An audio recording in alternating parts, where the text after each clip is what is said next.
ஏய் விஜய் வீட்டு விட்டு வெளியே வா, ஏய் விஜய் வீட்டு விட்டு வெளியே வா. பொறுங்க பாஸ், வருவாங்க, முறையா வருவாங்க.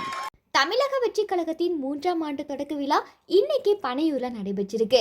இந்த நிகழ்ச்சியில கட்சி தலைவரான விஜய் மற்றும் தாவைக்கவுனர் பலரும் இந்த நிகழ்ச்சியில கலந்துக்கிட்டாங்க.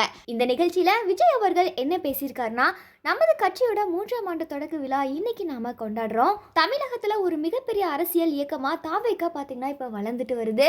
அதுக்கு முழுக்க முழுக்க காரணம் நீங்க மட்டும்தான். நம்மள அன்போடு ஆதரிக்கும் கோடிக்கணக்கான மக்கள் தான் இன்னைக்கு எங்களோட உண்மையான ஒரு பலம். உங்களோட நம்பிக்கையில தான் நானும் இந்த கட்சியும் பயணிக்கிறோம் அப்படின்னு சொல்லிட்டு ரொம்பவுமே உருக்கமா பேசியிருந்தாரு. அது மட்டும் இல்லாம திமுக, அதிமுக, பாஜக உள்ளிட்ட கட்சிகளை நேரடியாக குறி வச்சு கடும் விமர்சனங்களை முன் வச்சிருந்தாரு.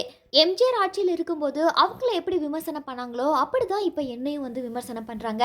இதனால பவளவிழா பாப்பாவுக்கு பழைய தகர டப்பாவை உருட்ட மட்டும்தான் தெரியும் அப்படின்னு சொல்லி தன்னை விமர்சிக்கும் அரசியல் கட்சிகளை கடுமையா சாட்டி பேசியிருந்தாரு.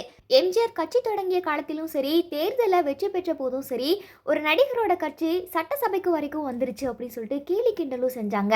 இதனால யார் அரசியலுக்கு வந்தாலும் அதிர்ச்சி அடைவதும் விமர்சனம் செய்வதும் அவங்களோட வழக்கம் தான்.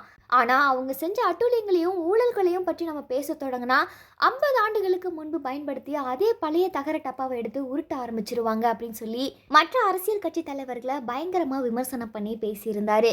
அது மட்டும் இல்லாமல் 1977ஆம் ஆண்டு ஜூன் மாதம் எம்ஜிஆர் பார்த்தீங்கன்னா ஒரு ரேடியோவில் பேசியிருக்காரு. அதில் அண்ணாதுரை அமர்ந்திருந்த இடத்துல இப்படிப்பட்டவங்க அமர்ந்திருக்காங்களே அப்படின்னு சொல்லி அதை நினைச்சு கண்ணீர் விட்டதா சொல்லியிருந்தாரு. ஆனால் அந்த கண்ணீரையெல்லாம் துடைக்க உருவான இயக்கம் தான் அதிமுக அப்படின்னு சொல்லி எம்ஜிஆர் தெரிவிச்சிருந்தாரு. அதே மாதிரி தான் 2017 மற்றும் 2021க்கு பிறகுதான் தமிழக அரசியல் நிலையை பார்த்த மக்களும் காமராஜர், அண்ணாதுரை, எம்ஜிஆர் அமர்ந்த இடத்துல இப்ப இப்படிப்பட்டவங்க இருக்காங்களே அப்படின்னு சொல்லி மக்களும் வேதனைப்படுறாங்க. இப்ப அந்த மக்களோட கண்ணீரை துடைக்க உருவான இயக்கம் தான் தமிழக வெற்றி கழகம் அப்படின்னு விஜய் உருக்கமா பேசியிருந்தாரு.